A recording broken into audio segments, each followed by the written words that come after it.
Thank you very much. I'm quite aware that the audience I'm addressing is very knowledgeable, both technically and policy-wise plugged in. So I doubt very much whether I'll add to your technical knowledge. But what I perhaps might be able to do is flesh out some of the public policy issues and strategic issues that are animating strategic circles and the enclave in India, and our interactions with the world, whether it's the United States or any other country. What I thought I might do for the next 45 odd minutes is to just lay out a broad sweep of issues, and then perhaps leave it to you guys to home in on specific issue areas that you want to bring up and that you think I may be able to sort of dilate on. Let me just say that this is perhaps almost a cliche, but it's a time where India is passing through a time when we have enormous opportunity, but we also face enormous hazards and perils if you don't do things right. And what I mean by doing things right is that if India is to be an independent great power player, independent in the true sense of advancing its national interests as a first and topmost priority, then there are a certain set of policies that we need to follow. And we need to keep in mind when dealing with other countries, including the United States, which is, again, everybody talks about its decline, but it will remain a big player for the foreseeable future. And therefore, we'll have to deal with it, hopefully on our terms.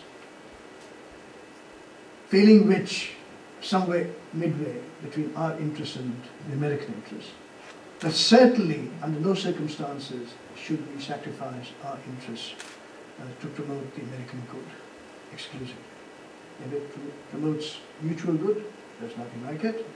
But there are very few issues where mutual good is promoted in that sense, because someone gets shafted, if I may be very idiomatic about it. And therefore, I'd rather it's not be India under any circumstances. So with that as a prelude, let me start by saying that Indian military wherewithal, and I'll discuss both the conventional and military in the strategic sense, because you cannot leave out the conventional military, and to merely holding on the nuclear would be to, in a sense, shortchange the debate, which I will not do. We are acquiring wherewithal that is really formidable, conventional military-wise, because in any case, should we ever get to the nuclear conflict scenario, you'll have to run the gamut of conventional military failures or conflict before you get to the nuclear threshold. So it does matter what capabilities you have in the conventional military sphere. And we have really building up enormously impressive capabilities compared to what we had even recently. Just to give an idea, by 2030 we'll have Indian Navy, and I'm glad you have a map out there. Just look at India. It's like the prow of an aircraft carrier jutting into the Indian Ocean, is it not?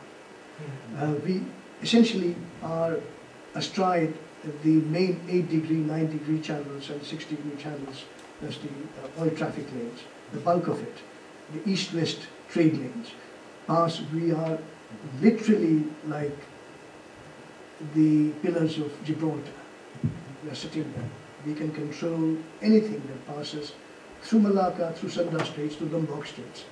In the east, that's the thing, or the Western Australian approaches, and in the west, if you move, you will see we are sitting astride the Red Sea, the Suez, and down to Simonstown, down below. So we are, if we want to control the approaches to the Indian Ocean, we can be the master of the Indian Ocean, because as in the British stage, that's what we really ought to aspire to be. We have to turn the Indian Ocean into an Indian lake. This is our primary military goal. If we have any sense, that's what we should do. And we can do it. What's the kind of capability? We'll have by 2030 a capital ship fleet of 150 ships, of which 50 are mainline stealth missile destroyers, 3 aircraft carriers, 1 Akula plus 1 more coming in SSNs. We are building our own SSN programs. We are beginning to start with the first Arihant class submarines, 3 of them, then we are going to have a backup of 6 more. The next generation Arihant 2 or whatever you may call it, coming on the design boards right now. We are working on it. And you therefore have sea denial, and sea denial is submarines, as you are aware, and the sea control are the capital surface ships. So you have the capability.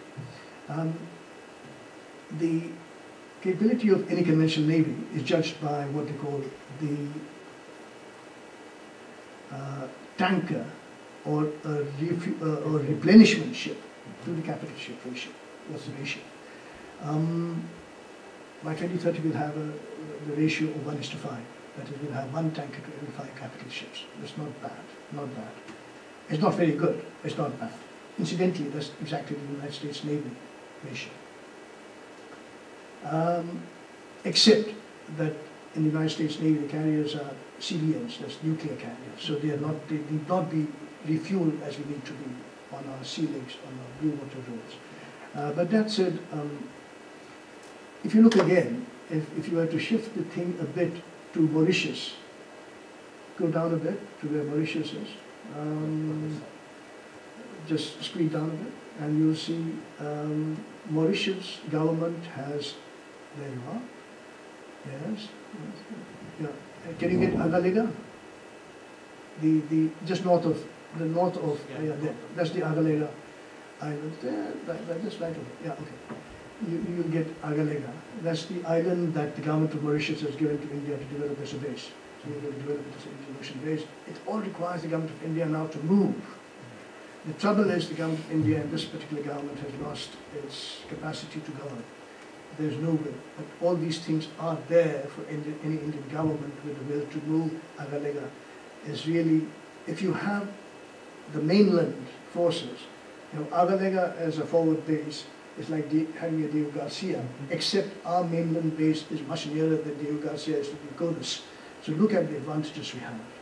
We just can control entire stretch, Simonstown, down to Perth and Western Australian approaches. No one can pass it. The Chinese know it. The Chinese know it. Let me now talk of the Air Force.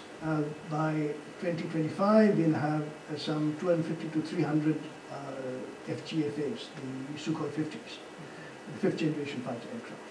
We'll have 200 to 300, 250 to 300 MMRCA. They're likely to be Rafale. And as someone mentioned, it's not going to be GSF. For the obvious reasons. As my title of something I wrote just the other day says, a Hangar Queen. But GSF is really, at best, something that is it's a work in progress. At worst, it's a very, very enormously expensive failure. And it's not going to get off the board. Everybody, even the Pentagon, now knows it. So much so that the United States Navy and the Marines are going to make a decision to junk it, because the Royal Navy has done it. So, you know, that plane is, and that's the reason why it's offered to India. India then becomes a white knight. Now, India is paying the white knight to so many defense industries. This is the great irony. We have the money. But it's like a fool being separated from his money. And this is something that I vehemently oppose, but we can't do really much about because we haven't built up our inherent capabilities, in part and centrally because of the failure of our military services to have the strategic vision to build up, you know, indigenous capabilities, backing, supporting indigenous capabilities. It's not that programs are not started. It's like the Marut HF-24 with the Air Force